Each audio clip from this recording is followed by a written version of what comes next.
Well, Brad, just take you back to last weekend, the win that you got, the much needed win at last. How much of relief was that? Yeah, obviously it was a massive game for both the clubs involved last weekend, with so much on the line, and I think all credit to our guys. You know, we delivered a performance that was pretty accurate, had full of intent, and I think we were, you know, the better side on the day. But it's nice to sort of end a tricky run over the last 4 weeks, you know, and get back in the winner's circle. And what was the big difference between the win and the tricky run? Well, I don't think, you know, if you look at the sort of tricky run, it's been a bit of a bumpy road the last 4 weeks, but we've been bitterly disappointed with, you know, the losses out at Treviso, Cardiff at home, and obviously the quarter-final against Stade. We didn't perform as well as what we know we could do. In saying that, you know, I thought at Leinster, you know, we were one kick away from winning the match, and against arguably the best side in the competition, we were right in the mix. So, you know, 3 of the 4 performances were unacceptable from our sort of perspective. But you know, all we've tried to do is try to keep improving as a group and try to learn our lessons. And I think you know, the performance against Ulster was a bit nervy at times, but I thought it was a performance full of intent and full of physicality, accuracy, some good tries scored, some good defence shown, and you know, we got across the line. So it's all things pointing towards could be a cracking fixture this Saturday. Yeah, you're almost surely guaranteed a semi-final place now. So in theory, you should be able to relax this weekend. Apart from the fact, it's a derby, bragging rights, probably a full house, live television. It's the full works. So how does that stir the blood? Yeah, absolutely. You know, it'll be my first time going down there. So you know, by all accounts, it's going to be a sellout at the stadium. I think it's going to be a great advert for Welsh rugby first and foremost. I think Scarlets, respect the Scarlets, they've, you know, won 16 out of their last 18 games, so they go into the game as pretty firm favourites, and it's going to be a cracking game, you know, local derby, and it's all to play for. You know, we're just trying to, as a group, we want to build on the performance that we had against Ulster. We want to play as well as we can and give a good account of ourselves, but we're under no illusions it's going to be very tough down there. And how important is it that you go into the semi-finals then with another W under your belts for the momentum thing that everyone talks about? Yeah, everyone talks about the momentum thing. I'm still trying to work it out, but I think it's just good that you know, we can back up that performance and be accurate in the way we want to play the game, be clear about the way we want to play the game. You know, have a solid set piece, defend well, and just try and build on the performance that we had against Ulster. And I think as long as we do that, and then we'll have a look at the end of the 80-minute mark and see whether we have the W or L. As long as our performance is where it needs to be, I think we can be happy as a coaching group. You've got a big personal challenge as well as the defence coach of the Ospreys, because the Scarlets have been playing some fantastic stuff lately, particularly out in Connacht. We saw it with the tries they scored out there. How much does that sort of concentrate your mind? Yeah, well, it's good. You know, I know Stephen pretty well from my time at Wasps. We had 2 seasons up there, so when he was attack coach and I was defence coach, so I know the way sort of, you know, he's done very well down at Scarlets and has got him playing a really attacking brand. I know they're going to ask a lot of questions of our defence, and they've got some. If you go through their back line, you know, they are pretty much an international class back line, so we're going to have to be absolutely on our mettle.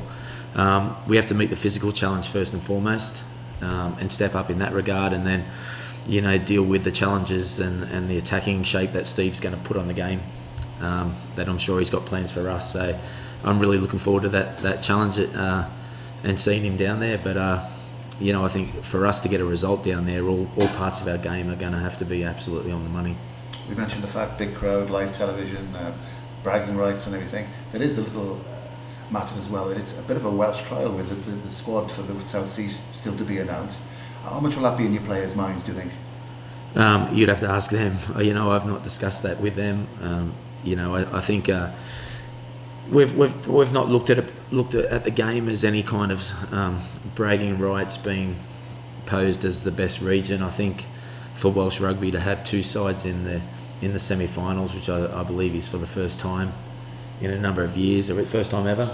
Okay, I think it's huge credit to what's going on in regional rugby in this country. I think for us, really, is just trying to build on what we achieved last Saturday, and we're going to focus on that while duly respecting the opponent. To to win 16 out of 18 games they're getting a hell of a lot of things right down at their end. So we know we're going to be up against it come Saturday, but we're looking forward to meeting that challenge head on. And with as regards to selection, are you selecting from a fairly strong squad? I'm thinking particularly of Ali Jones. What will be the situation with him? Yeah, no, he's been out training today, so yeah, we're selecting. He's got a chance to come into selection. He's still got to go through some of his contact protocols and that's important, so that if he's going to take the park, he needs to be 100%. So we can cover that off at the back end of the week. Apart from the long-term injury crisis, which we have a fair few of, those guys won't come into consideration. But it's much better to come into the work next week after getting a win, and we're in a good place this week, and we're really looking forward to the match. I've just come back to Alan Wynne very quickly.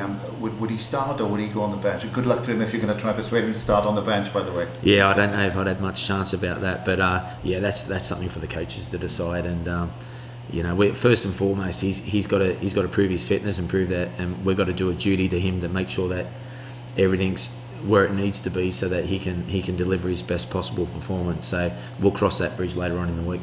And finally, as you were saying, a great shop window for Welsh Regional Rugby, this to showcase the fact that we've got two in the semi-final. What have you made of the fact that this time, for the first time, the Guinness PRO12 has had Super Saturday consisting of all the derbies rather than just random fixtures? Oh, I think it's a brilliant concept. I think it's a great way for everyone to finish the regular season, and there's no better way to focus the mind, for us in particular, to play away to Scarlets. I think the Pro12 as a competition this year has grown in leaps and bounds, and I think the performances of all the top 6 teams in particular, whether that's been in Europe in the Champions Cup or us in the Challenge Cup, I think all sides have shown that this is a top end competition, and I think hopefully we can build on this momentum as a competition, and I think all the teams within it are striving to become better teams and better clubs. So we're no different, and I think it all bodes well. Thanks, Brad. Thank you very much. Thank you. Brad, in percentage terms, how likely is Ali Wynne to play a part? 50-50 or? Yeah, I honestly don't really know where we're at with that. I know he's taking part in in the training sessions as we speak. Today he took part in the full training session, but he's still got to go through those contact protocols. So, but depending on that, we can make a decision on it at come Thursday.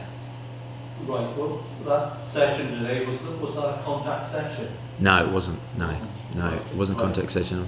If he does make it back, what will he bring? Oh, yeah, leadership, energy, world-class playing attributes. For me, he's a total footballer who we've probably missed that out in the field over the last four weeks. And I think any player that loses a player of that, any team that loses a player of that sort of caliber, are going to miss him. But I think from us as a group and a coaching staff, for him himself, we're really looking forward to seeing him back out in the park and doing what he does best, which is play for Ospreys, play for Wales, and play for the British and Irish Lions. So, but we've got to do our part in making sure that he's 100% fit in ticking all those boxes before he goes through that. Now with the Scarlets threats, how dangerous, are the likes of John Davis, Liam Williams, Scott Williams? Yeah, again, world-class players, I think. You go through the back line, the 9 and 10, very good players. Liam Williams, Steph Evans on the wing has been eating it up for the Scarlets. So I think they're as formidable back line as any side in the competition, and we absolutely respect what we're gonna have to be at our absolute best if we're going to be able to deal and contain those kind of players. So we've probably got to stop them getting the front foot ball and the quick ball that they need to sort of thrive in those situations. But they're going to have their moments. That's That's no doubt, and it's how we deal with those moments that's going to be the critical part about us either winning or losing the match. That being the case, Brad, you know, if the Ospreys qualify, can the Welsh teams travel to Ireland with a degree of optimism? Yeah, I can't see any reason why not. I think it's different if you have to go away in the Champions Cup and go to France or somewhere like Clermont in a quarterfinal or Toulon in a quarterfinal, semi-final. I think going away to Ireland, these places are familiar to all our players in Wales. They're environments which they've played out there many times. So I don't see any reason why both the teams, if we Scarlets are qualified, but if we qualify as well, that we can't go out there and perform, because it should hold absolutely zero fear for us. Will you be having any of your long-term injured coming back in the final couple of weeks, bar Ireland? Yeah, and at this moment in time, from the information that I have, I can't see any of them making it back in time so far. So we are where we are with it, and like you said, we have to manage the squad accordingly.